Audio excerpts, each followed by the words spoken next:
Bismillahirrahmanirrahim. Alhamdulillahilladzi anzala ala abdihil kitaba wa lam yaj'al lahu 'iwaja. Asyhadu an la ilaha illallah wahdahu la syarika lah wa asyhadu anna Muhammadan 'abduhu wa rasuluh.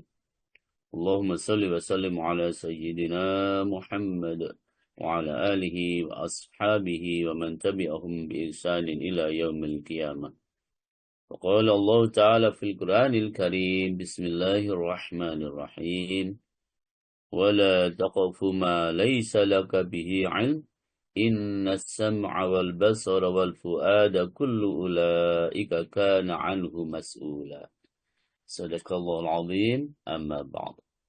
Al-Mukarram Ustaz Dr. Andes PhD seperti yang saya muliakan, dan Ustaz Wahid serta ustadzah yang lain yang bergabung yang saya muliakan, Bapak Ibu Saudara sekalian, para jamaah kajian online Asy-Syifa yang sangat saya muliakan. Alhamdulillahirabbil alamin. Mari kita awali dengan bersyukur kehadirat Allah Subhanahu wa taala, dan semoga salawat salam tetap tersampaikan kepada junjungan kita Rasulullah Muhammad sallallahu alaihi wasallam. Hadirin para jamaah Bapak Ibu rahimakumullah, kita lanjutkan tentang kesempurnaan taubat, syarat-syaratnya, terus-menerusnya sampai akhir umur atau sampai akhir usia kita masing-masing. Bapak Ibu para jamaah rahimakumullah, taubat itu adalah nadam. Taubat itu ya bahasa Arab, nadam itu ya bahasa Arab. Ya. Taubat itu kembali, kalau nadam itu penyesalan. Ya. Jadi taubat itu adalah nadam, penyesalan yang menimbulkan azam, menimbulkan niat. Ya, taubat itu nadam, yaitu penyesalan yang kemudian menimbulkan azam atau niat dan menimbulkan kehendak. Jadi dari taubat itu kemudian kita menyesal. Dengan menyesal itu akan menimbulkan niat dan juga kehendak. Nah, dan penyesalan itu diawali dengan penyesalan itu nadam tadi itu, Bapak Ibu, adalah ditimbulkan karena ilmu, karena pengetahuan kita bahwa perbuatan-perbuatan kemaksiatan itu, Bapak Ibu para jamaah, menjadi penghalang di antara kita dengan yang kita cintai, menjadi penghalang di antara kita dengan Allah Subhanahu wa ta'ala. Jadi maksiat itu akan menjadi penghalang agar kita dekat dengan Allah itu sulit, dan bahkan tidak bisa. Dengan kemaksiatan yang kita lakukan itu akan menjadi penghalang untuk mendekat kepada yang kita cintai, Allah Subhanahu wa ta'ala. Kemudian masing-masing dari ilmu, nadam, penyesalan, dan azam, niat itu, Bapak Ibu, mempunyai sifat yang terus-menerus dan sampai menuju kepada kesempurnaan. Artinya para jamaah, penyesalan itu harus kita lakukan terus-menerus. Azam atau niat itu juga harus kita lakukan terus-menerus. Niat untuk meninggalkan perbuatan-perbuatan dosa itu sampai betul-betul menuju kepada kesempurnaan. Sampai betul-betul menuju kepada apa yang kita harapkan agar taubat kita ini betul-betul diterima oleh Allah Subhanahu wa ta'ala. Ketika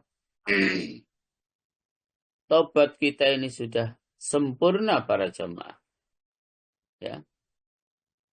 Ada tanda dan terus menerusnya itu ada syarat-syarat. Ya. Jadi bagi kesempurnaan tobat kita itu ada tanda dan bagi terus menerusnya itu ada syarat-syarat yang harus kita ketahui. Adapun ilmu para jamaah, ilmu itu memberikan pandangan kepada sebab taubat yang kemudian dengan pandangan atau pengetahuan atau ilmu yang kita miliki itu akan menjadi sebab kita bertobat kepada Allah Subhanahu wa Ta'ala. Mendorong kita untuk segera bertobat kepada Allah Subhanahu wa Ta'ala. Adapun nadam, penyesalan itu para jamaah, maka rasa sakit hati ketika ia mengetahui hilangnya yang dicintai, dan tandanya adalah lamanya keluhan dan kesusahan, mengalirnya air mata, lamanya menangis dan berpikir. Jadi para jamaah, tandanya nadam, ya, penyesalan, maka rasa sakit hati ketika kita mengetahui bahwa dengan kemaksiatan itu menghilangkan cintanya Allah kepada kita, atau kita bisa jauh dari yang kita cintai yaitu Allah Subhanahu wa Ta'ala. Dan tandanya penyesalan itu para jamaah, kita harus selalu mengeluh, kita harus selalu merasa susah, bahkan disertai dengan mengalirnya air mata, lamanya kita menangis, lamanya kita berpikir, kenapa dahulu saya harus melakukan perbuatan-perbuatan kemaksiatan yang sudah kita lakukan tersebut. Oleh karena itu para jamaah, rasa sakitnya nadam manakala itu lebih kuat, jadi rasa sakitnya penyesalan itu, jika itu betul-betul kuat kita lakukan, merasa benar-benar menyesal itu lebih kuat kita lakukan, niscaya itu akan menjadi sebab penghapusan dosa-dosa yang kita lakukan. Sebagaimana yang kita harapkan setiap tobat kita itu, semoga betul-betul tobat kita itu diterima oleh Allah Subhanahu wa Ta'ala. Dan tidak ada tobat yang tidak diterima oleh Allah Subhanahu wa Ta'ala jika sudah betul-betul memenuhi syarat. Ya, dalam bahasa simpelnya, tobat itu baru diterima oleh Allah jika kita melakukan taubatan nasuha, tobat yang seikhlas-ikhlasnya, tobat yang semurni-murninya.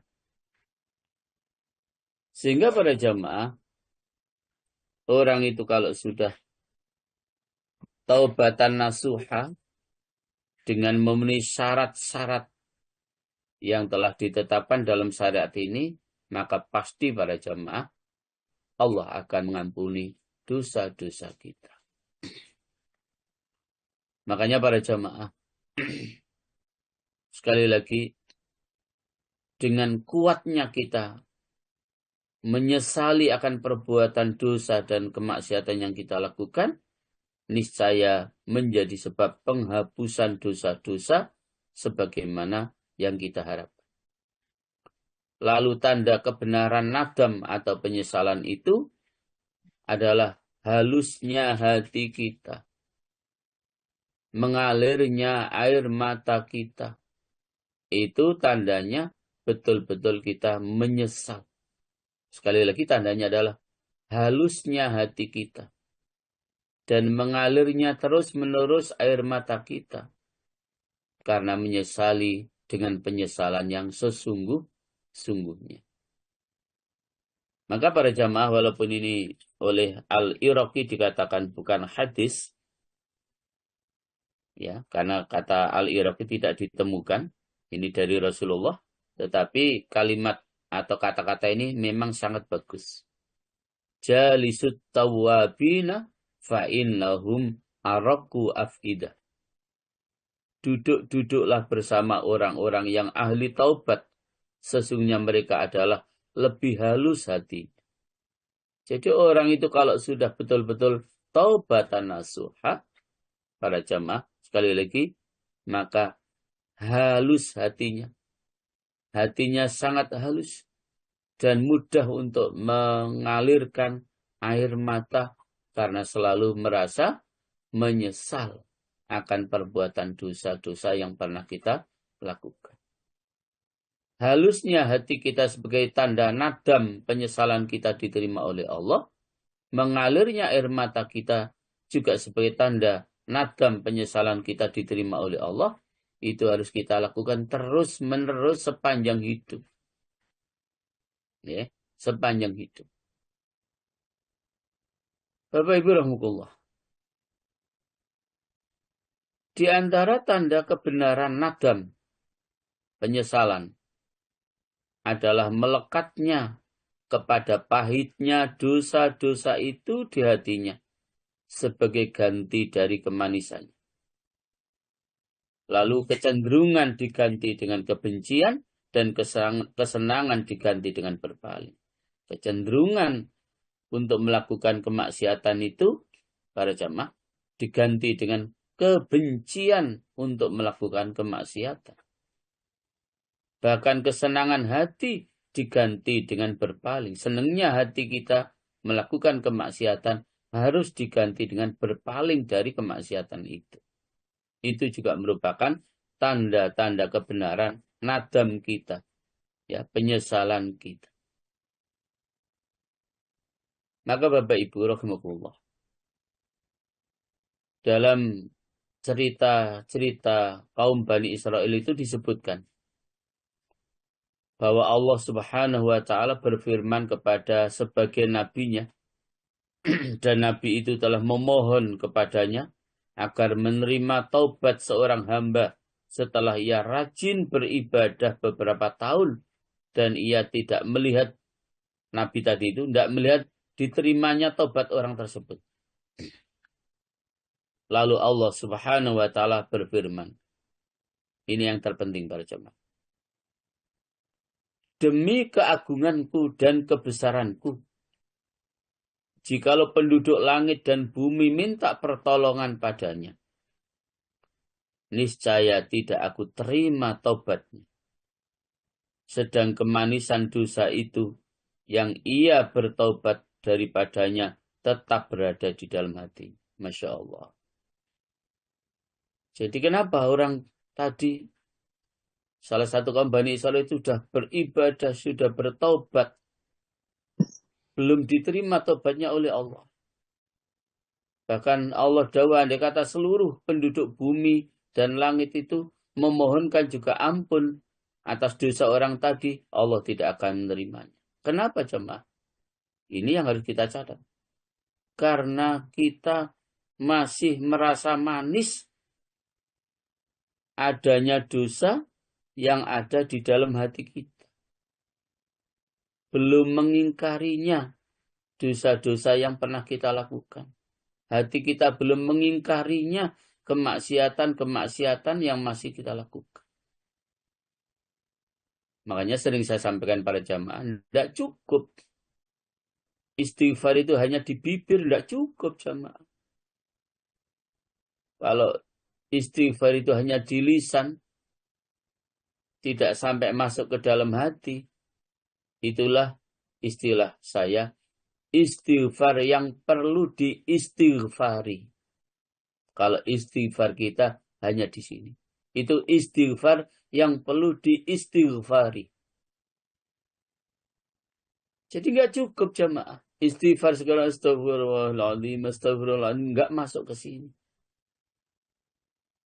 lalu tidak menyebabkan hati kita betul-betul benci terhadap kemaksiatan yang pernah kita lakukan, terhadap dosa yang pernah kita lakukan, tidak betul-betul benci terhadap kemaksiatan yang pernah kita lakukan, sehebat apapun istighfar kita, permohonan ampun kita kepada Allah, asal kita, kalau kita masih punya rasa manis terhadap dosa-dosa yang pernah kita lakukan, manis di dalam hati itu, Allah tidak akan terima tobat kita para jamaah. Makanya tadi harus berpaling. Kecintaan harus merubah menjadi kebencian. Ya. Kecenderungan harus dirubah menjadi kebencian. Kesenangan harus dirubah menjadi berpaling terhadap kemaksiatan dan dosa-dosa yang sudah pernah kita lakukan. Jadi para jamaah, Masya Allah, kalau kemudian kita ini mengatakan perbuatan-perbuatan dosa itu perbuatan yang disenangi menurut tabiat. Bagaimana mendapatkan kepahitannya? Maka kalau kemudian perbuatan-perbuatan kemaksiatan itu secara umum menjadi sesuatu yang disenangi oleh kebanyakan orang, kemudian kita masih belum bisa membencinya perbuatan-perbuatan kemaksiatan yang pernah kita lakukan itu, sekali lagi para jamaah, itu akan sangat sulit tobat kita diterima oleh Allah Subhanahu wa ta'ala. Jadi harus dibuang betul rasa cinta kita kepada kemaksiatan, itu harus dibuang betul. Kemaksiatan apa? Yang bersumber dari mana? Masya Allah.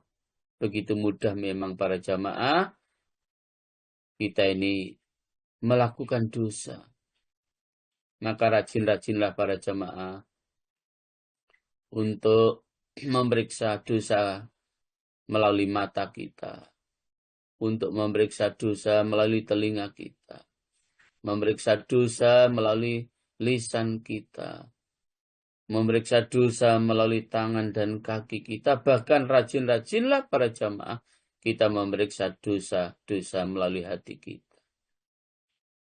Karena mata, telinga, lisan, dan seluruh anggota badan kita itu para jamaah akan dimintai pertanggungjawaban oleh Allah Subhanahu wa ta'ala. Ayat yang sudah saya sampaikan di dalam Al-Isra ayat yang ke-36 tadi.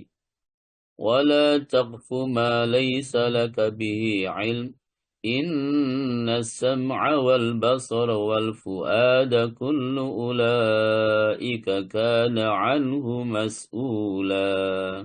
Bu Indri. Injil Ustaz, anu nggih, surat 17 nggih Ustaz. 17 36. Ayat 36 nggih. A'udzubillahi minasyaitonirrajim. Dan janganlah kamu mengikuti sesuatu yang tidak kamu ketahui, karena pendengaran, penglihatan, dan hati nurani, semua itu akan diminta pertanggungjawabannya. Bapak Ibu, begitu jelas ya, bahwa sesungguhnya pendengaran kita, penglihatan kita, bahkan hati kita, lisan kita, semuanya akan dimintai pertanggungjawaban di hadapan Allah Subhanahu wa ta'ala. Maka dengan kita rajin-rajin mencari dosa melalui seluruh organ tubuh kita, maka secara otomatis berarti kita melakukan muhasabah terhadap diri kita atas kekurangan dan kekhilafan yang kita lakukan.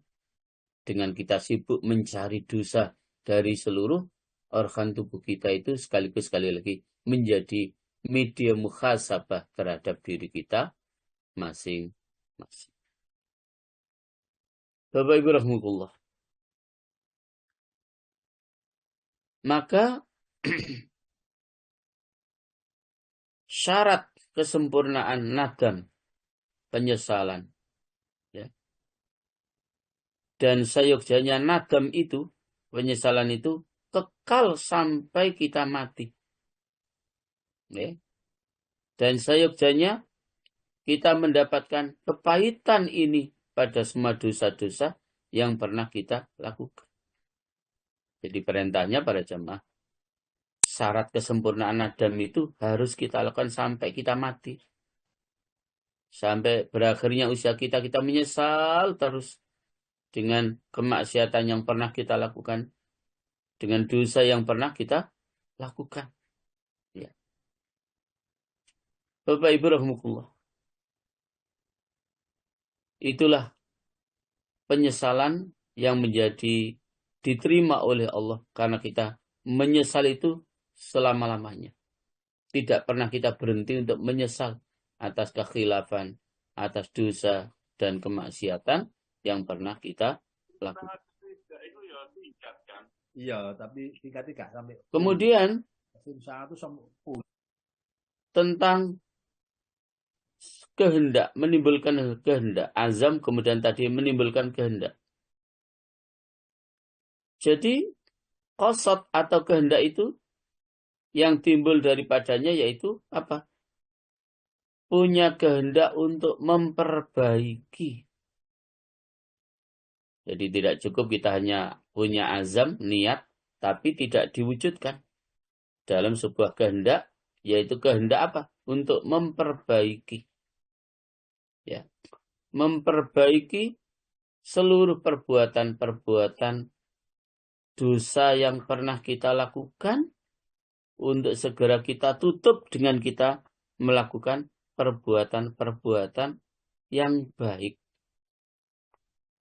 Meninggalkan seluruh larangan-larangan Allah dan menjalankan seluruh perintah-perintah Allah Subhanahu wa ta'ala.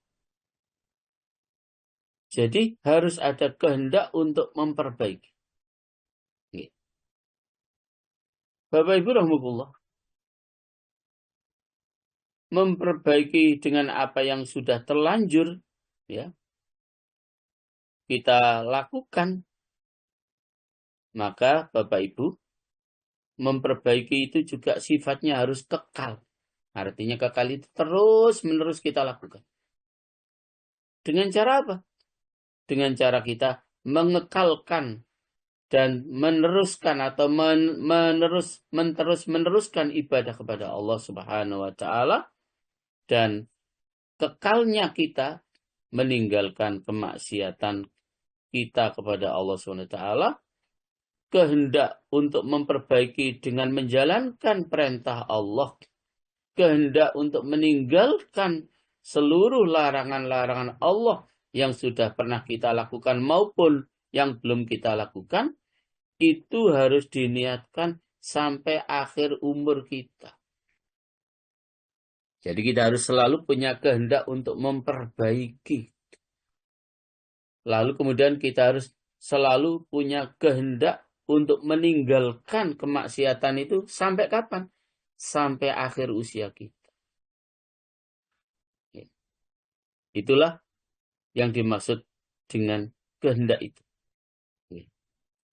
Bahkan para jamaah, syarat syahnya taubat, ya, mengenai apa yang berhubungan dengan masa yang telah lalu, ya, maka pada saat kita sudah mulai menyadari tentang kesalahan-kesalahan yang sudah pernah kita lakukan,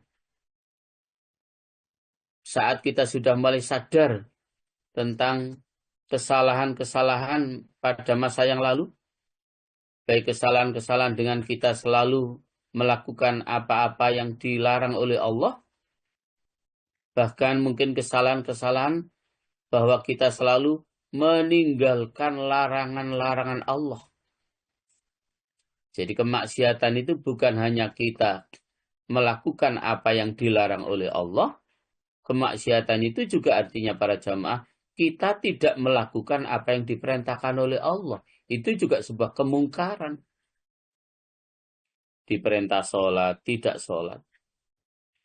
Okay. Diperintah untuk ngaji, tidak ngaji. diperintah untuk puasa, tidak puasa.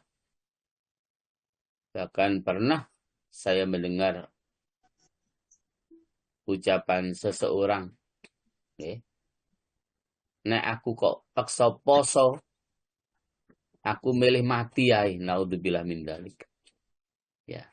Jadi ada orang itu seperti itu. Nek aku dipaksa kon poso, aku milih mati ay, naudzubillah min dzalik. Kemaksiatan yang luar biasa karena menentang perintah Allah. Jadi menentang itu artinya yang dilarang kita lakukan, yang diperintah tidak kita laksanakan. Nah, Bapak Ibu rahimahullah. Maka kalau kita bimbang berapa bulan, berapa tahun ya saya meninggalkan sholat saat saya sudah menjadi orang mukallaf, saat saya menjadi orang balik. Saat kita mencoba menghitung sholat yang pernah kita lakukan itu berapa lama, maka silakan catatan menurut jenengan masing-masing berapa lama saya meninggalkan sholat, berapa bulan, berapa tahun, maka kesempatan saat ini silakan Bapak Ibu dikodok sholatnya. Okay. Dikodok, disaur sholatnya, silakan. Okay. Mungkin kita pernah meninggalkan 3 tahun, 4 tahun, nggak sholat dulu, terhitung sejak kita menjadi mukallaf, orang-orang yang sudah balik.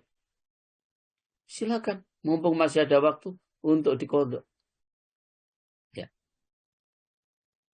Demikian pula dengan puasa. Berapa bulan, berapa tahun saya tidak puasa, silakan dihitung-hitung sendiri para jemaah. Silakan mumpung masih ada waktu untuk juga dikodok puasa yang sekian tahun kita lupakan untuk tidak kita laksanakan itu. Bahkan silakan juga mengkodok untuk mengeluarkan zakat. Ketika kita sudah wajib zakat, tapi saat itu kita belum zakat. Belum kita keluarkan zakat. Apakah zakat mal maupun zakat fitrah. Ya.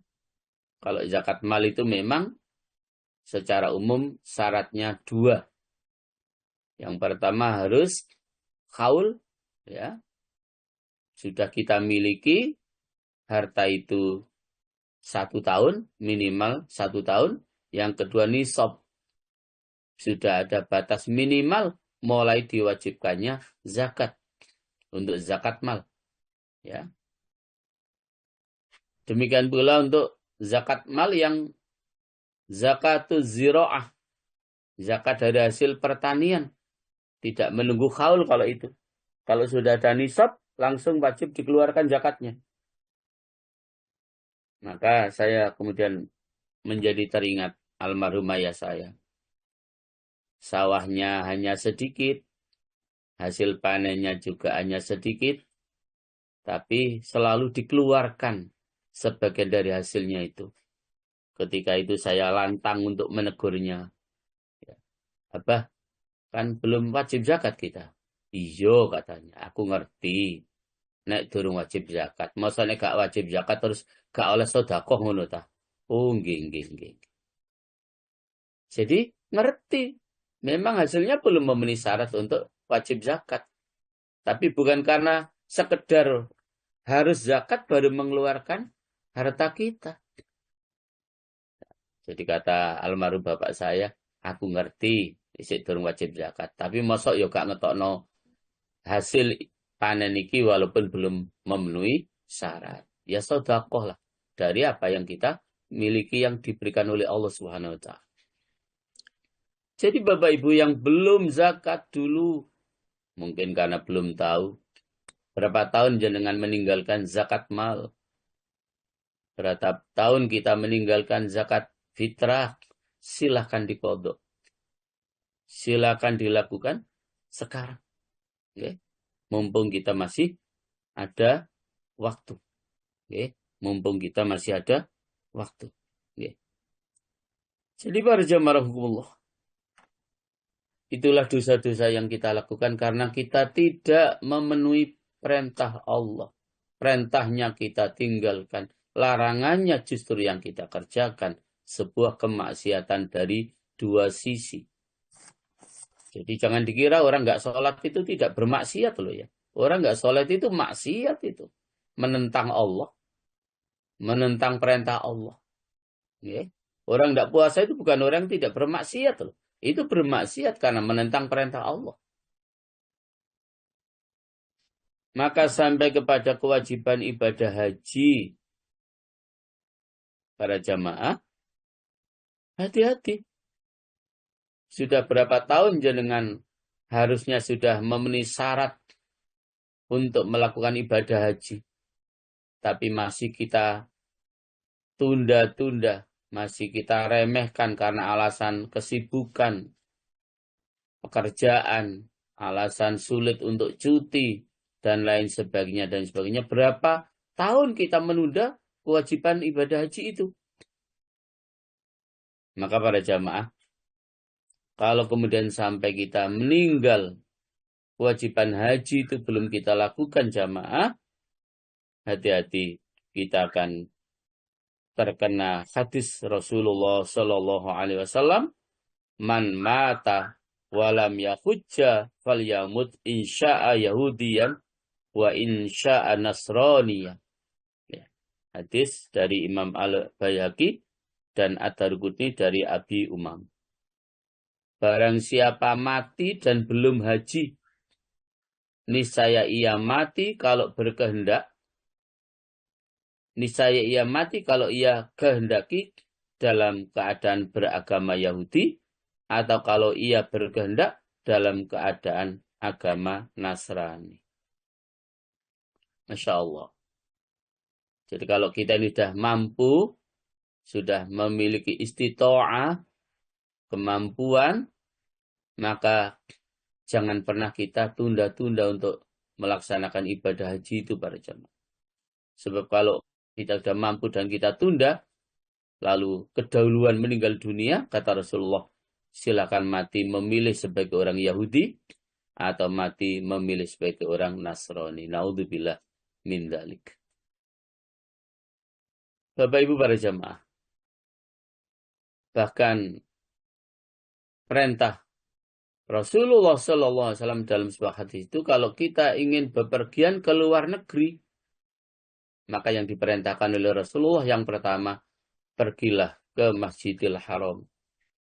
Pergilah ke Masjid Nabawi dan pergilah ke Masjidil Aqsa. Itu yang diperintahkan oleh Rasulullah. Okay? Jangan kita sudah plesir kemana-mana.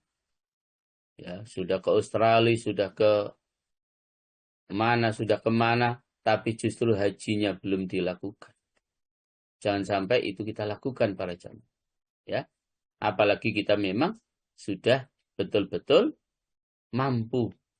Lalu kita tidak melaksanakan perintah haji tersebut. Bukankah saya sudah pernah menyampaikan dengan begitu rinci tentang kewajiban ibadah haji? Okay. Walillahi 'alan nasi hajjul baiti man istata'a ilaihi sabila. Wa man kafara fa innallaha ghaniyyun 'anil 'alamin. Dan adalah merupakan kewajiban manusia kepada Allah, ya, untuk berhaji ke Baitullah bagi yang telah mampu mengadakan perjalanan menuju ke sana. Dan barang siapa yang mengingkari kewajiban ibadah haji itu, maka sesungguhnya Allah zat yang maha kaya dan tidak membutuhkan apapun dari alam semesta. Jadi Allah melalui ayat itu mewajibkan seluruh manusia untuk haji. Walillahi 'alan nas. Ya, haji itu diwajibkan oleh Allah untuk seluruh umat manusia. Ya, walaupun kemudian kelanjutan ayat itu, jika kita sudah istita'ah, sudah punya kemampuan. Kemampuan yang selama ini kita pahami adalah mampu karena biayanya, mampu karena kesehatannya, mampu karena ada alat transportasinya yang membawa kita dari sini sampai sana dan kembali lagi. Mampu dalam pengertian ada biaya yang ditinggalkan untuk keluarga selama kita tinggalkan haji. Mampu dalam pengertian bahwa di sana tidak terjadi huru-hara peperangan dan lain sebagainya. Mampu dalam pengertian tidak terjadi wabah, penyakit. Itulah kemampuan-kemampuan yang selama ini kita pahami. Tetapi kemudian kita lupa adanya kemampuan yang sangat mendasar. Kemampuan yang sangat asasi. Yang jika itu kita lakukan, justru itu yang akan menjadi fondasi bagi kita kemudian untuk dapat kita laksanakan haji itu pada saatnya nanti. Kemampuan yang paling mendasar itu apa? Kemampuan yang paling asasi itu apa? Hubungannya dengan haji ini? Jawabannya adalah, mampukah saya dengan panjenengan untuk mencanangkan niat? Lah kalau niat saja nggak mampu, makanya tidak akan pernah bisa menunaikan ibadah haji yang boten niat. Jadi niat saja. Itu sudah sangat bagus. Soal kemudian Allah kabulkan dan realisasikan niat kita, alhamdulillah.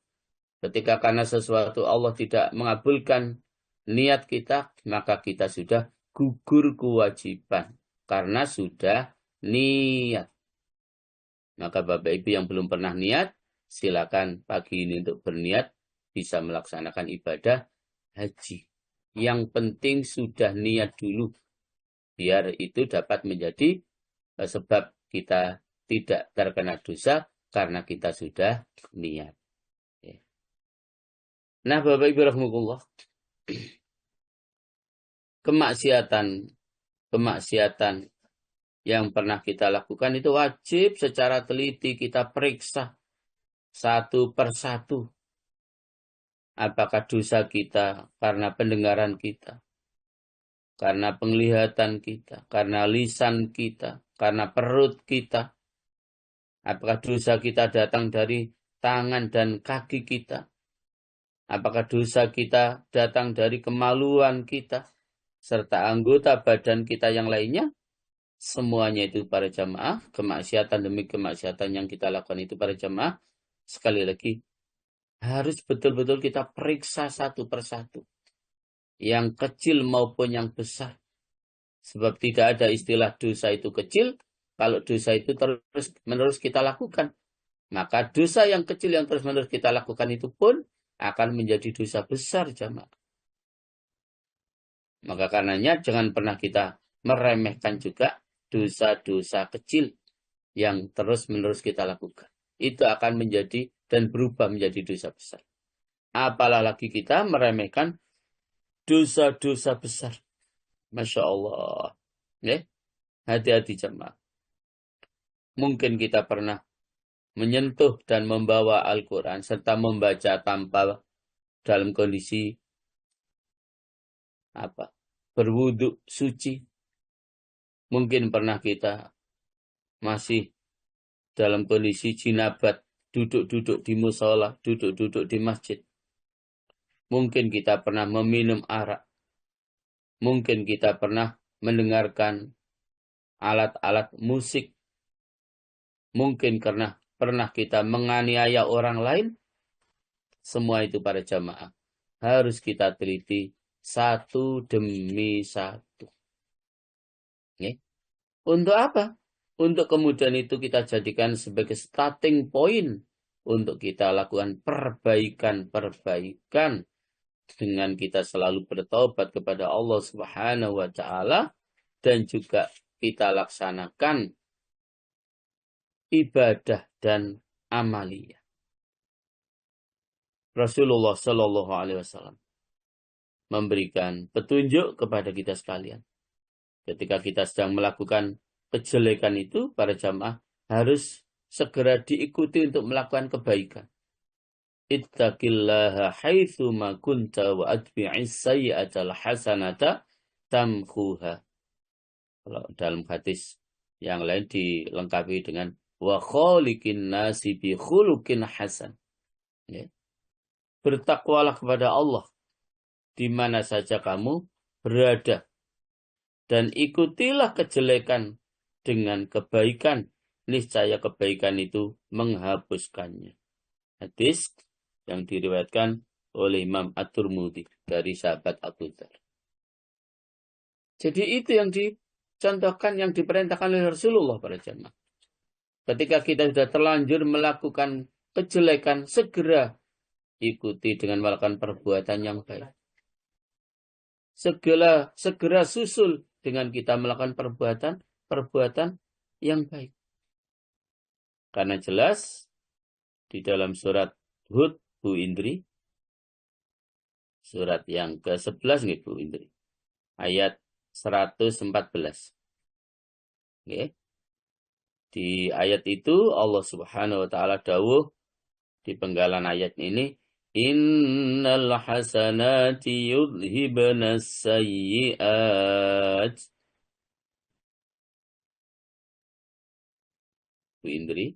Nggih Ustaz, 114. 14 nggih. Hud bukan sampai sebentar. Iya, keliru satunya. Dia sudah ketemu. Dan laksanakanlah sholat pada kedua ujung, siang, pagi, dan petang. Dan pada bagian permulaan malam. Perbuatan-perbuatan baik itu menghapus kesalahan-kesalahan. Itulah peringatan bagi orang-orang yang selalu mengingat Allah. Terima kasih Bu Indri. Iya, sama-sama Ustaz. Jadi para jemaah di penghujung ayat itu, sesungguhnya perbuatan-perbuatan yang baik itu menghapuskan dosa atau perbuatan-perbuatan yang buruk. Maka para jemaah, lagi-lagi jangan pernah kita berputus asa dari rahmat Allah. Sebesar apapun dosa yang pernah kita lakukan, Allah membuka lebar-lebar pintu taubat untuk kita sekalian. Bahkan kemarin sudah kita sampaikan bahwa kemarahan Allah itu dibungkus dengan rahmat Allah. Jadi tidak ada istilah kemudian kita berputus asa dari rahmat Allah. Karena memang rahmat Allah itu meliputi kemarahan Allah. Kemarahan Allah itu dibungkus dengan rahmat Allah. Bapak Ibu para jamaah, tidak ada orang itu yang tidak punya masa lalu. Ya. Dan tidak ada orang yang tidak punya masa depan. Ya. Masa lalu yang telah berlalu, apapun yang pernah kita lakukan, kedoliman, kemaksiatan, kemungkaran, kedurjanaan, kita tidak ibadah kepada Allah, ya saat inilah masih ada kesempatan untuk menyongsong masa depan yang gemilang menuju surganya Allah Subhanahu wa taala, dengan kita bertaubat kepadanya dan dengan kita segera melakukan perbuatan-perbuatan yang baik, karena perbuatan-perbuatan yang baik yang kita lakukan itu, kata Allah, akan menghapus perbuatan-perbuatan jelek yang sebelumnya sudah kita lakukan. Bapak Ibu, setiap kegelapan, ya, karena kemaksiatan yang kita lakukan itu akan naik ke hati kita. Ya. Maka hati kita yang sebenarnya menjadi sumber nur cahaya itu, karena kemaksiatan yang kita lakukan itu akan tertutup dengan kegelapan-kegelapan. Ya. Jadi setiap kegelapan itu akan naik ke hati kita dan menghapuskan, ya, nur yang ada di dalam hati kita itu.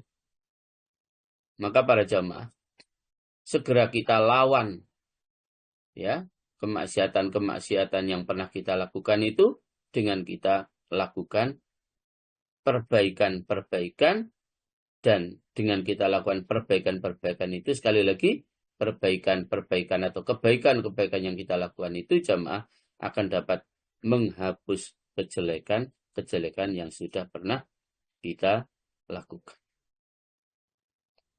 Karena memang sesuatu itu para jamaah dapat dihapus dengan lawan katanya. Jadi sesuatu itu akan terhapus dengan kita melakukan lawan katanya. Maka saat kita bermaksiat, lakukan lawan katanya bermaksiat. Apa? Ketaatan. Lawannya kemaksiatan, ketaatan. Ya.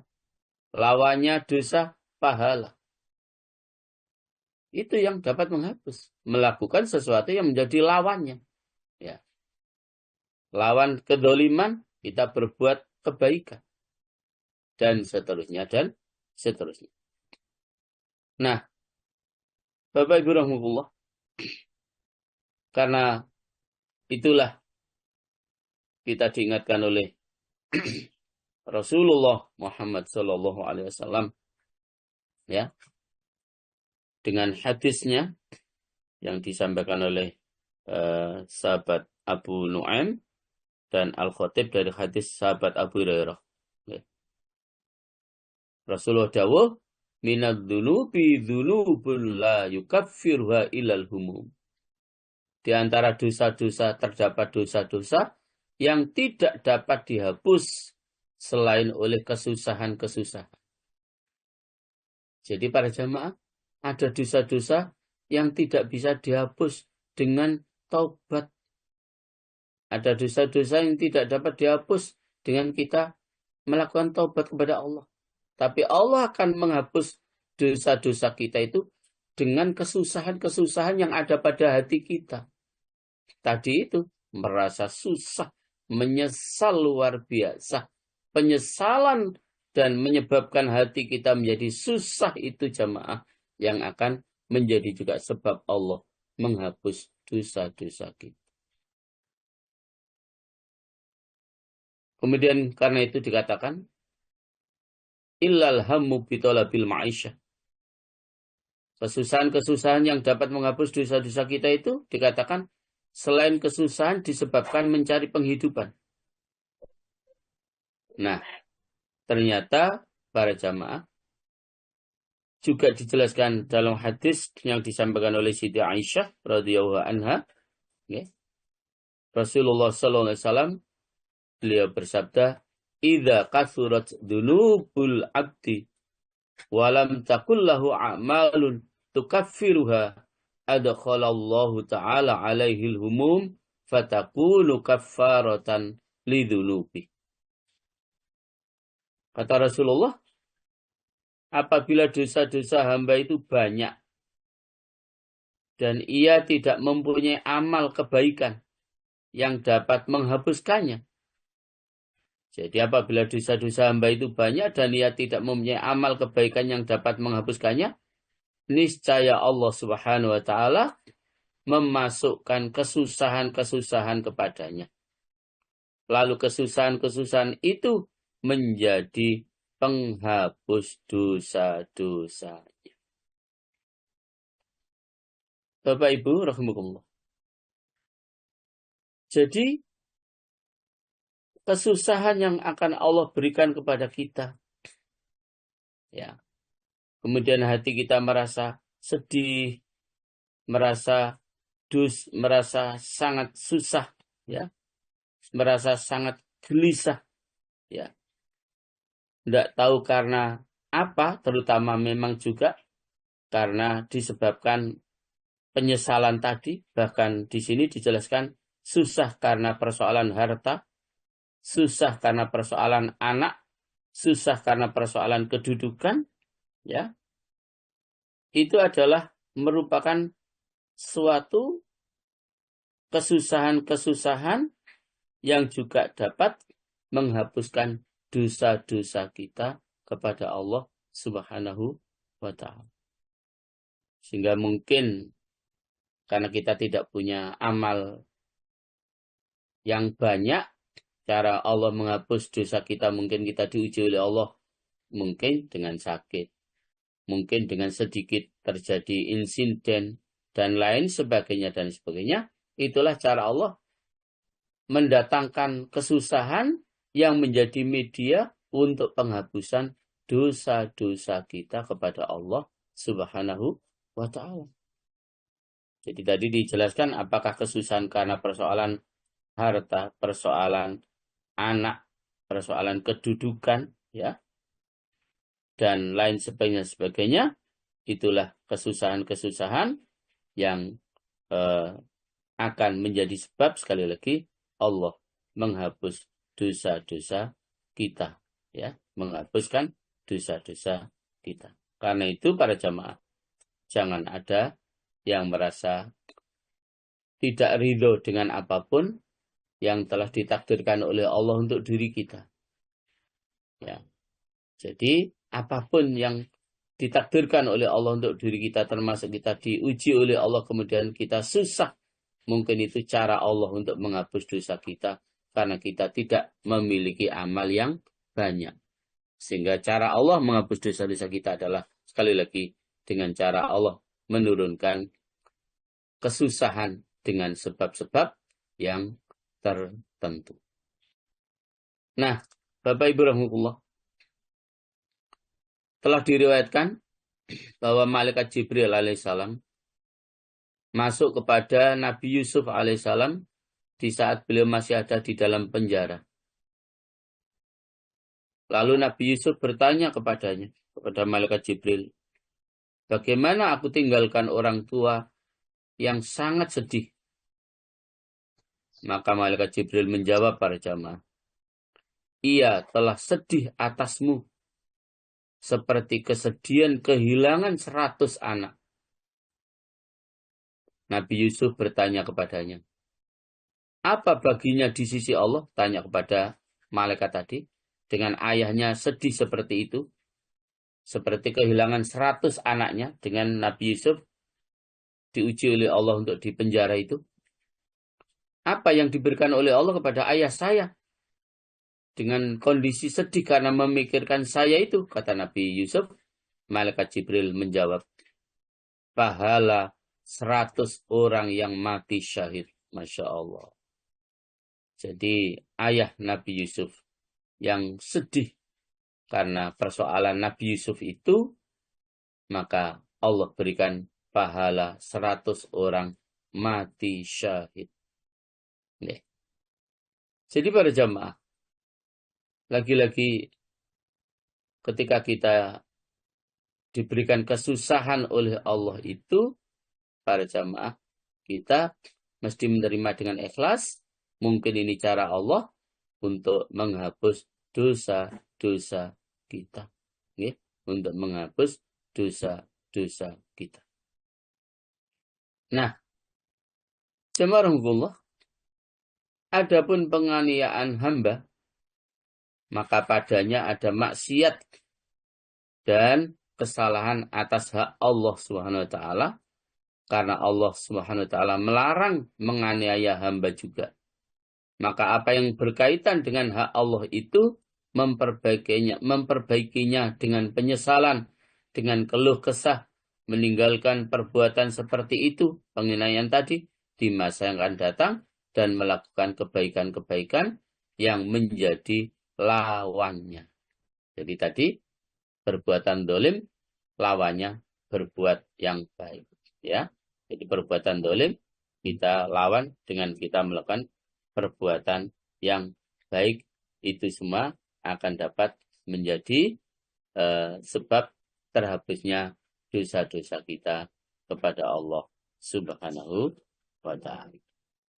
Demikian para jamaah untuk sesi 1, dan seperti biasanya insya Allah tema sentral tersebut akan kita bahas sampai beberapa sesi berikutnya. Matur nuwun, saya kembalikan kepada Bu Ririn. Monggo Bu Ririn. Nggih, matur nuwun Ustadz, ilmunya sangat bermanfaat.